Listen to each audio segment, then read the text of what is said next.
tardes, queridos amigos. Una vez más nos encontramos en esta cita especial con la profecía y la actualidad.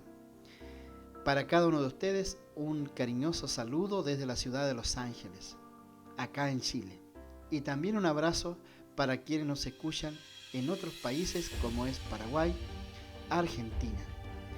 Así que para todos ustedes, un cariñoso saludo. El día de hoy tenemos un interesante tema. El último tema de esta serie de profecía y actualidad. Pero no es que va a terminar acá el programa. El programa va a continuar, pero con otros temas. Ahora temas de entrevistas, temas de conversación, con distintas personas que indudablemente van a aportar a nuestra vida espiritual. Así que desde ya les pido que ustedes puedan compartir este mensaje y también los que vendrán, y puedan suscribirse al canal para que así muchas más personas puedan acceder a estos mensajes. Para comenzar vamos a tener una palabra de oración. Les invito a orar. Señor eterno, te agradezco esta oportunidad de hablar a tantas personas que con interés cada jueves escuchan los mensajes de profecía y actualidad. Permite que estos mensajes despierten y aviven nuestra fe. Nos permitan estar preparados para los tiempos en que vivimos. Señor, acompáñanos en esta hora, por Jesús lo rogamos. Amén. Muy bien, mis queridos amigos. El tema de Babilonia siempre ha causado interés y curiosidad, porque se trata de una ciudad muy antigua, de una cultura muy lejana a la nuestra. Ya el año 3500 a.C., Babilonia era codiciada y disputada por distintos conquistadores. Fue una ciudad que fue conquistada muchas veces y cada rey la hermoseaba, la reconstruía e hizo de ella una ciudad legendaria. Probablemente el tiempo de mayor esplendor de Babilonia fue la época de Nabucodonosor. En ese tiempo la ciudad llegó a tener cerca de 7 murallas que la protegían, palacios grandes y hermosos, los jardines colgantes y también allí el río Éufrates, que pasaba por la ciudad y hacía como de muralla natural, como barrera natural, que impedía su acceso. Así Babilonia se levanta en la historia como una gran ciudad, una ciudad importante porque es la cuna de la religión y la cuna de la filosofía. La filosofía desde Babilonia viajó hasta Grecia y la religión de Babilonia engendró otras religiones que posteriormente se desarrollarían. En las profecías del libro de Daniel, Babilonia aparece como la cabeza en el sueño de Nabucodonosor. Ese sueño de una imagen de distintos metales, Babilonia es la cabeza y era la cabeza de oro. Lo que representa que así como en el cuerpo humano la cabeza gobierna todo el resto del cuerpo, Babilonia influenció poderosamente sobre todas las culturas que vinieron después, con su filosofía, con su religión, con las matemáticas, etc. Babilonia es muy importante, además porque fue una nación que se opuso a Dios y donde el pueblo de Dios fue cautivo. Allí estuvo Daniel, Ezequiel y otros tantos personajes. Pero ya desde antes Babilonia era famosa, de la época de Nimrod, justamente después del diluvio. Dice que allí en la llanura de Sinar, lo que conocemos como Mesopotamia, y que también es conocido como el creciente fértil, en ese lugar creció también una civilización. Nimrod estableció el primer reino en esta tierra y Babilonia ocupaba un lugar importante en ese reino. Allí se edificó la Torre de Babel. La palabra Babel, de donde se deriva Babilonia, significa puerta de los dioses, pero es más conocida por un nombre más popular, que es el de confusión. Porque en ese lugar, según el relato bíblico, Dios confundió las lenguas de los que trabajaban. Nimrod había establecido un sistema, al parecer donde primaba la opresión y la esclavitud, y obligó a la gente para construir una torre que llegase hasta el cielo.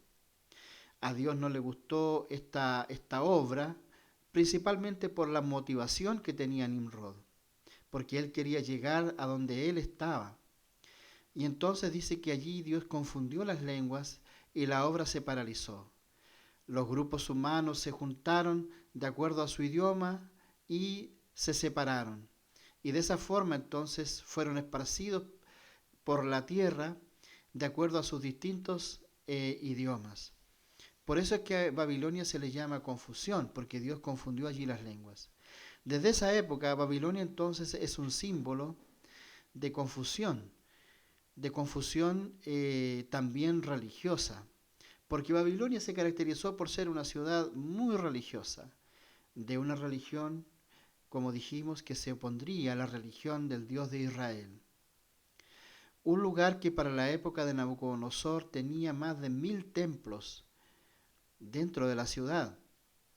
Así que era una ciudad donde la adoración era muy importante. Nosotros hemos hablado un poco acerca del significado de Babilonia. Babilonia se asociará siempre a la religión, y a la religión en unidad con el Estado. Recuerden ustedes que en el capítulo 3 de Daniel se describe la historia de los amigos de Daniel.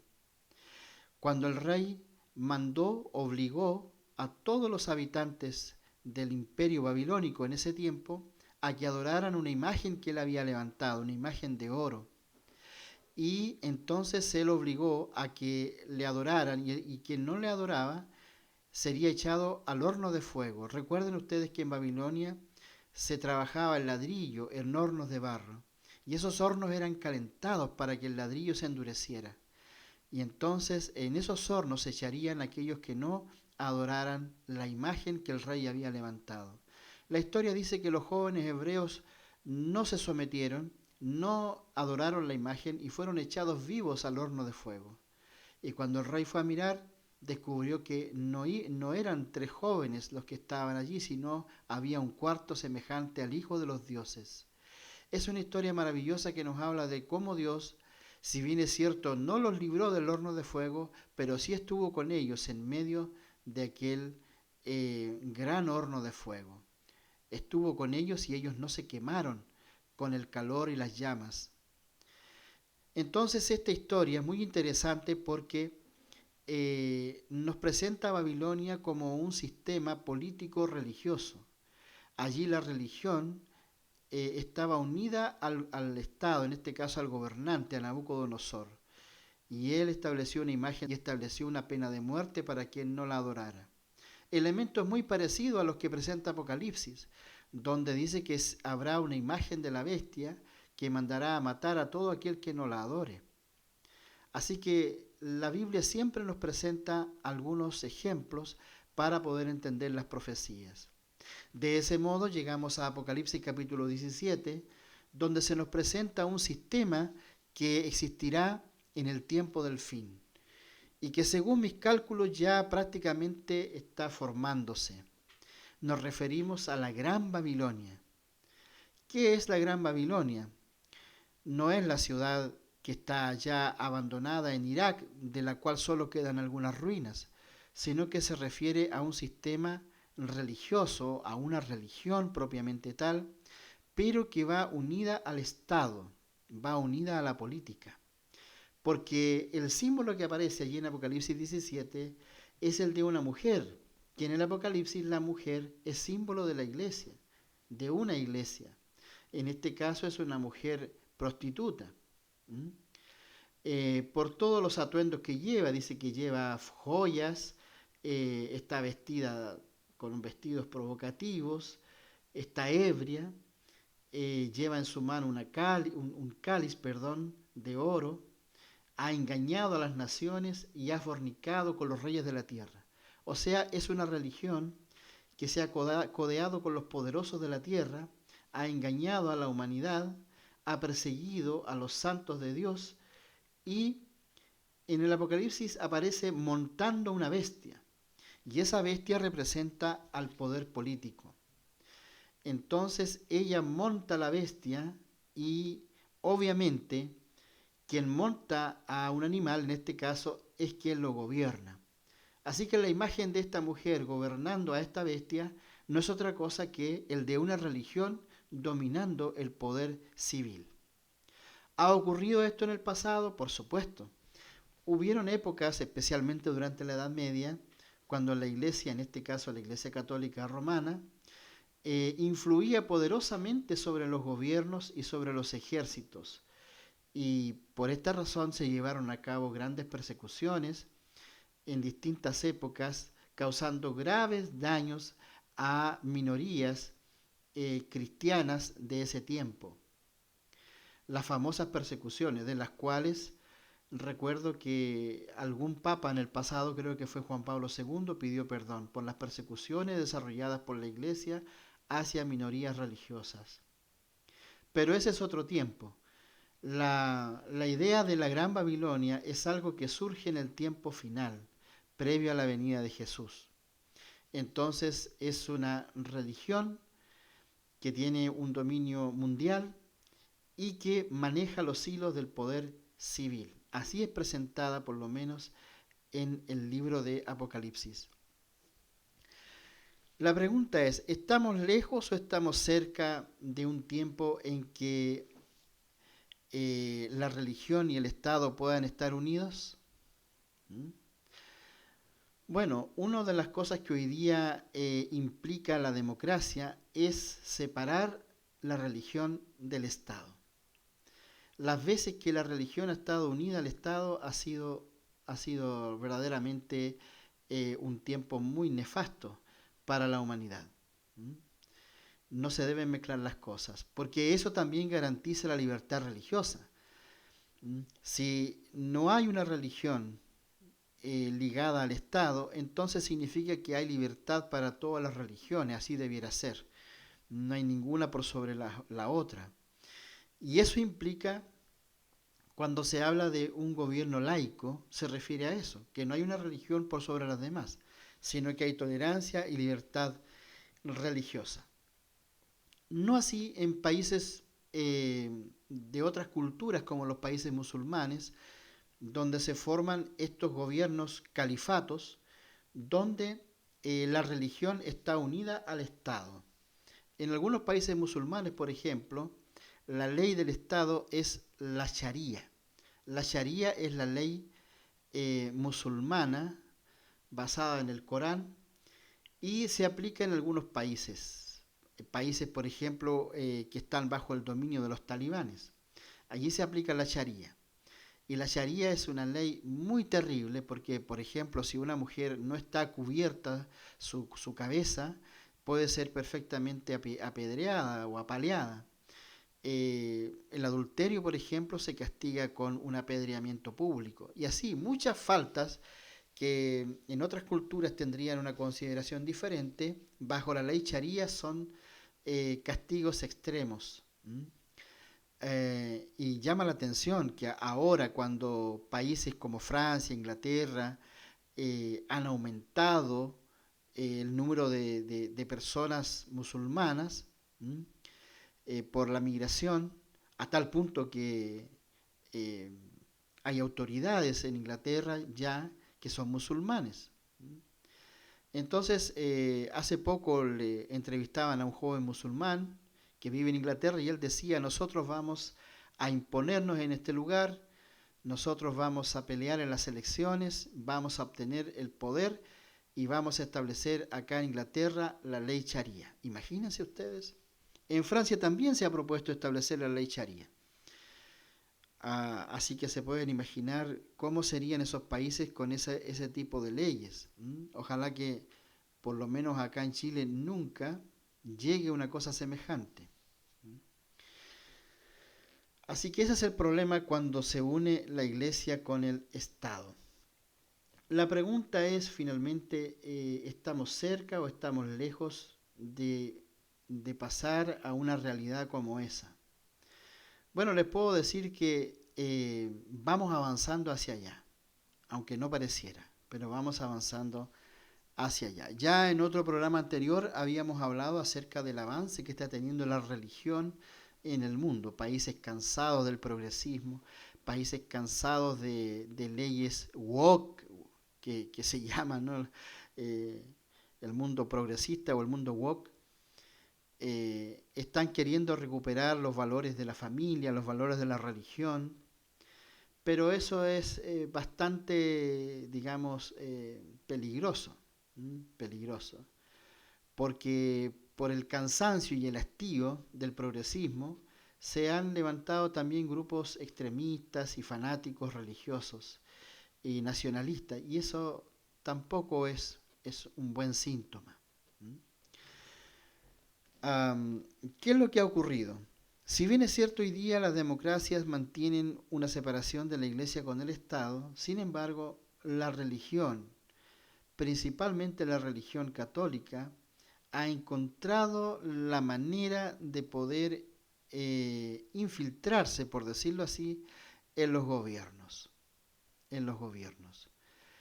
Y esto gracias a la gestión de un personaje del cual hemos hablado ya en temas anteriores, como es el Papa Francisco.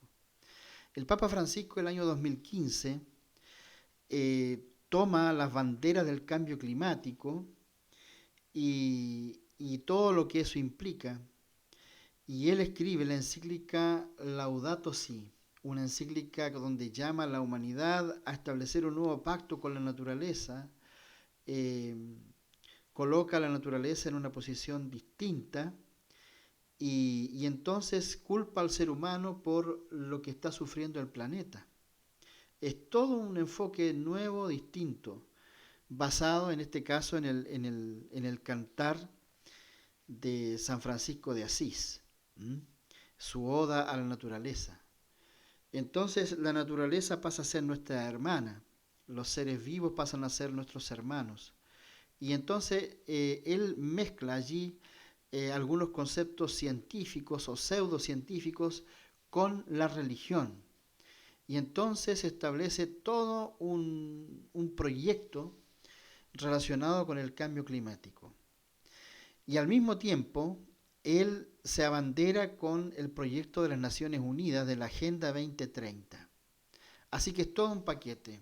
El cambio climático, las encíclicas religiosas, la Agenda 2030, forman todo un frente unido que avanza y entonces ese frente unido logra su objetivo, que es incorporarse en las agendas de los países, de los gobiernos.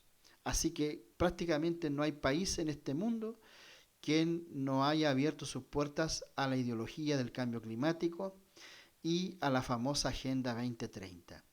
Y de esta manera, entonces, con un discurso basado en la ecología, con conceptos nuevos relacionados con la naturaleza, con el rol del ser humano, y unido a las Naciones Unidas y a los organismos internacionales, Francisco ha logrado que la religión entre en la política. Y en todos los países se están tomando acuerdos, se están haciendo alianzas, se están votando leyes, y todas en relación al cambio climático. De esto hemos ya dado muchos ejemplos, pero lo importante es que nos demos cuenta de que es una estrategia para poder entonces participar de las decisiones que se toman en cada uno de los gobiernos.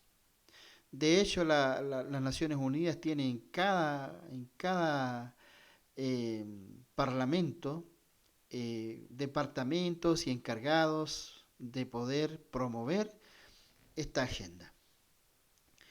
Entonces, podemos decir que ha habido una unión un poco forzada por el cambio climático de la religión en los asuntos políticos. Así que no es descabellado pensar que en un futuro próximo podamos ver a líderes religiosos, en este caso a Francisco, estableciendo normas y leyes a nivel global en el ámbito político. De hecho, en la última encíclica, Laudate Deum, él aborda el tema de las gobernanzas mundiales, y él habla de que, si bien es cierto, no aboga por una figura que haga como de gobierno mundial, pero sí él señala que debieran darse suficiente autoridad a los organismos internacionales para que puedan sancionar entonces a quienes no apoyen el cambio climático. ¿Mm? Y esto del cambio climático también está involucrado el tema de la migración, el tema de las restricciones a la agricultura, a la ganadería, al uso de los recursos naturales, en fin, lo abarca todo. No es un tema solo de ecología, sino que lo abarca todo. Y esto del cambio climático se parece en realidad al caballo de Troya. Ustedes conocen la historia del caballo de Troya, me imagino. Troya era una ciudad inexpugnable, una ciudad muy bien protegida por sus murallas y por su ejército. Quisieron invadirla, quisieron conquistarla, pero no fueron capaces. Tuvieron que retirarse, pero antes de retirarse idearon un plan muy inteligente. Hicieron un caballo grande de madera, con restos de botes y cosas, y ese caballo entonces lo dejaron a las puertas de la ciudad de Troya, como un regalo a los troyanos.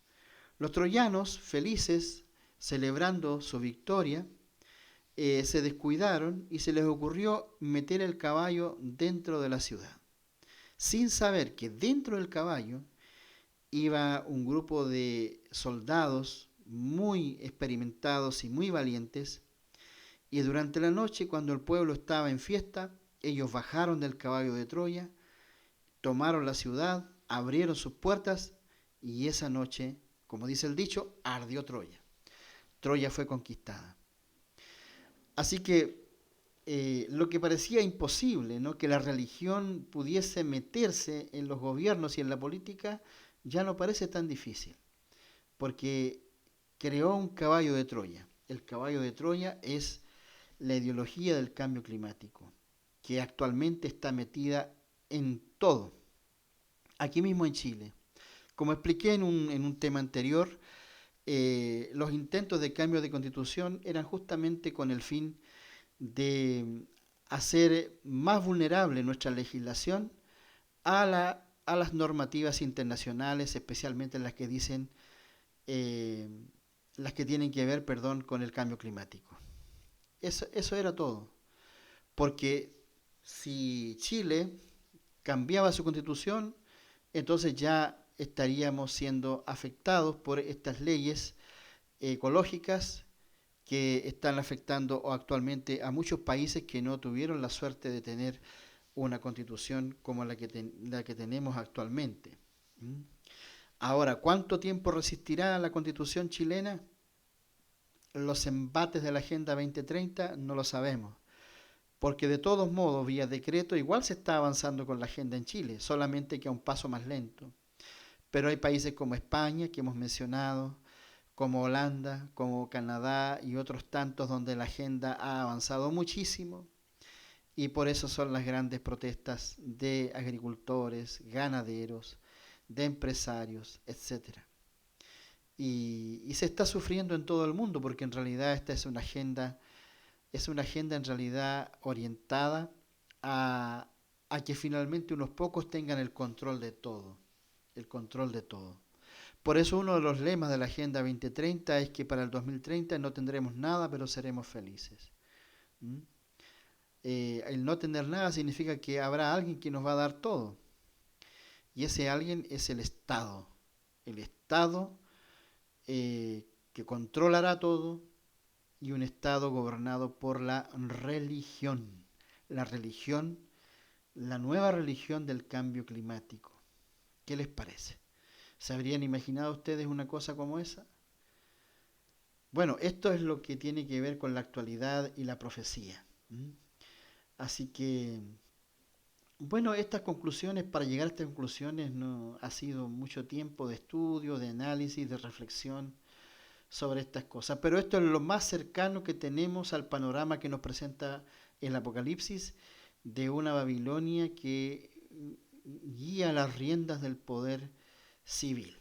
Entonces uno debe preguntarse, ¿cómo puede llegar a ser esto?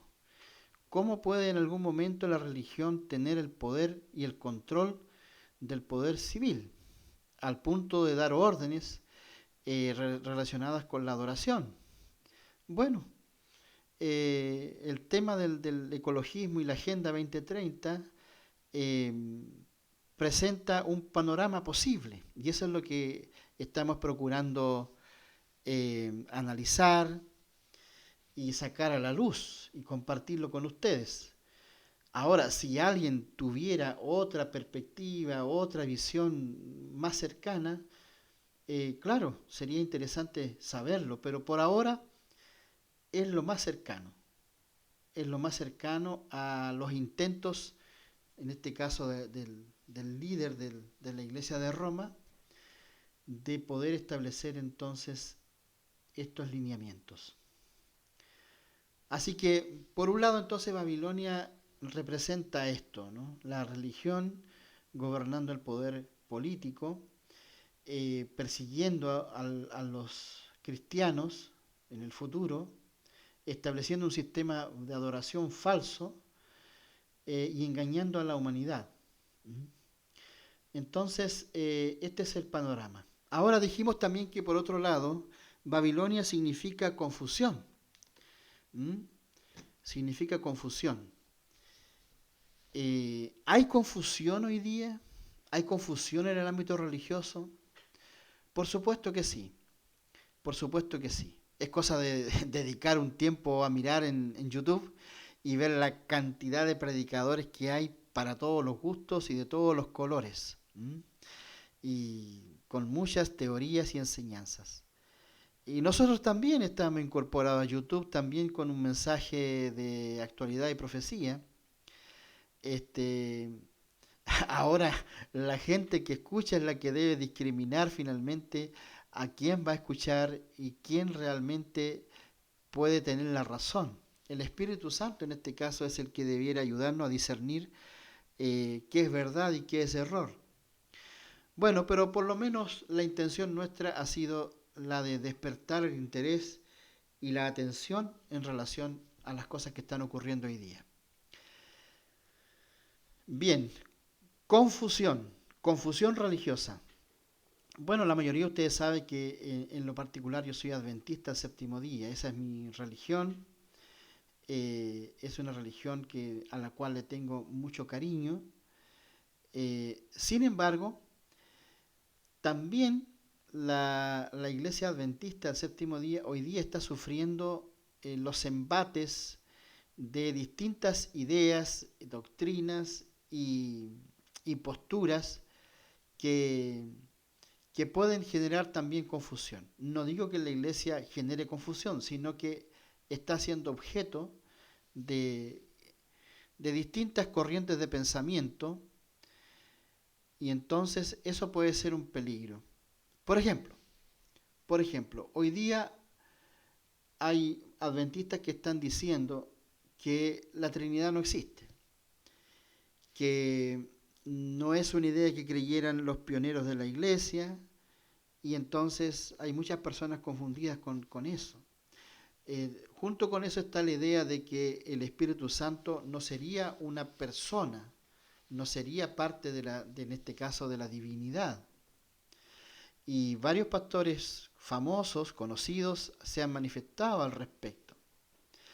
Ahora ha surgido otra idea que tiene que ver con la última generación, que habrá una última generación y esa generación no podrá pecar, una cosa así. Y hay otros que no creen en la idea de la última generación. Hay una corriente también que dice de que el espíritu de profecía en realidad no existe, que es un engaño. Y así cada día van saliendo distintas posturas. Hay otros que están echando por tierra el tema del día de reposo, del sábado como día de reposo. En el mundo evangélico también, ¿no? Está la idea del rapto secreto. Algunos creen que la iglesia no pasará por la tribulación, otros que sí pasará por la tribulación, y en fin. Podríamos decir que el mundo religioso hoy día es una verdadera Babilonia. Y también para muchos adventistas está siendo el tema muy complejo porque todas estas cosas confunden. Confunden. ¿Y qué se puede hacer frente a estos vientos de doctrinas, estos vientos de ideas, de creencias que están apareciendo por todos lados? Bueno, nuestro mensaje es que debemos mirar a Cristo, que debemos mirar a Cristo porque Él es el único que nos puede llevar a un puerto seguro. En el Apocalipsis, perdón, también se menciona a los 144.000, que pareciera ser que son aquellos que estarán en pie cuando Jesús venga, serán los fieles del tiempo del fin. Y una de las características de este grupo, de los 144.000, es que siguen al Cordero por donde quiera que va. Y yo creo que habría que partir por eso, mis queridos hermanos. Seguir a Cristo, el Cordero de Dios, por donde quiera que Él va. Eso significa que nuestra vista, nuestro corazón estarán centrados en Él, solo en Él. ¿Mm?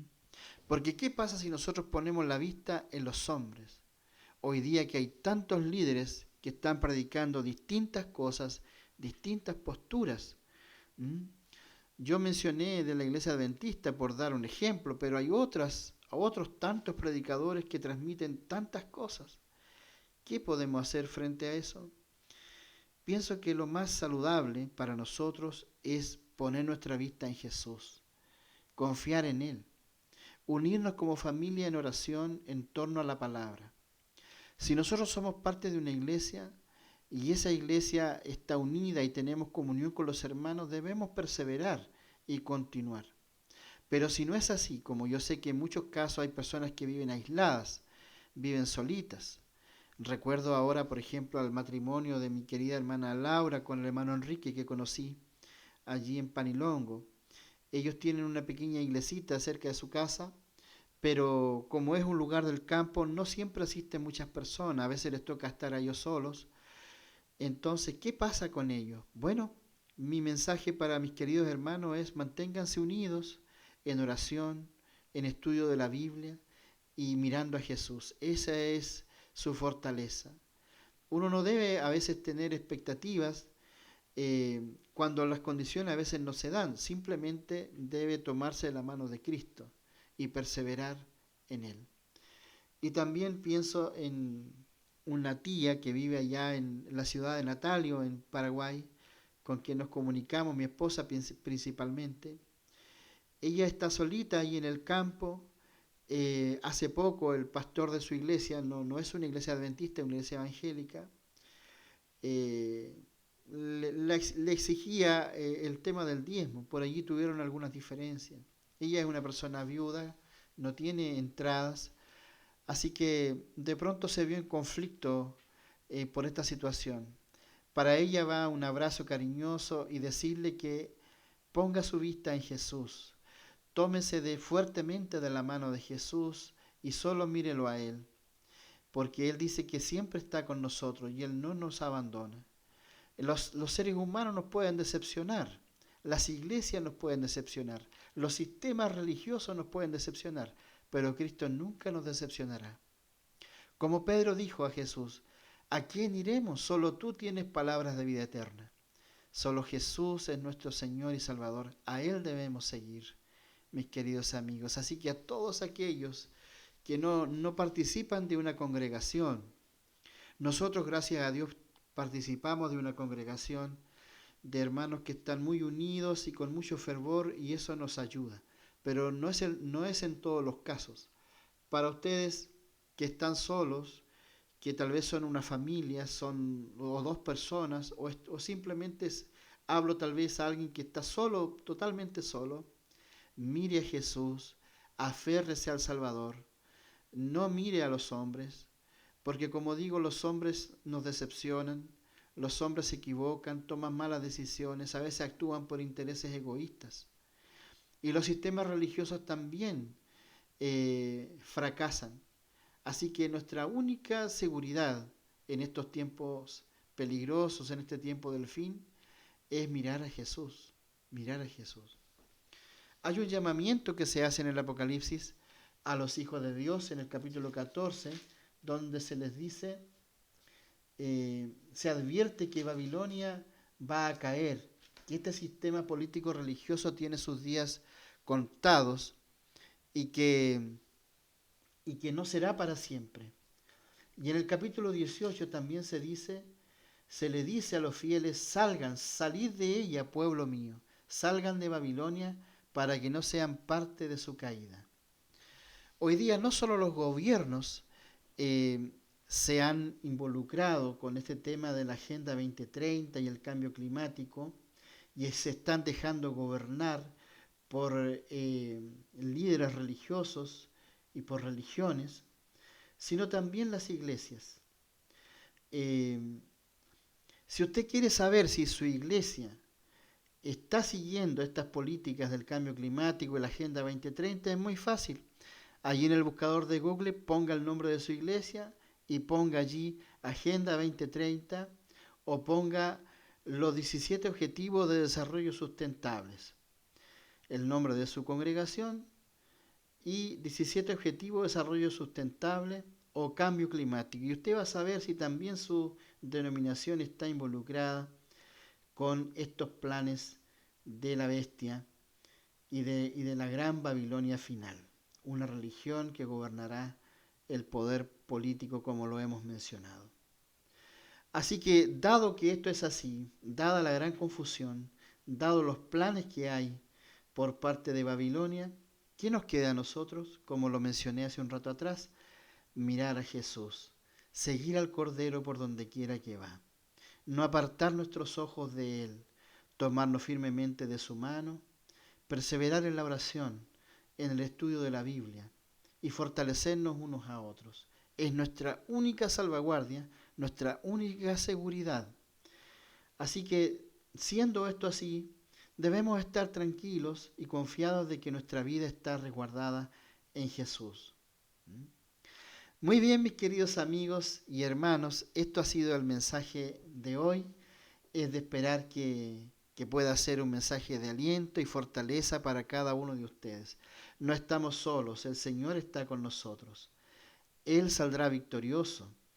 Él será el que echará abajo a este sistema falso llamado Babilonia que ya está tomando forma en nuestro mundo.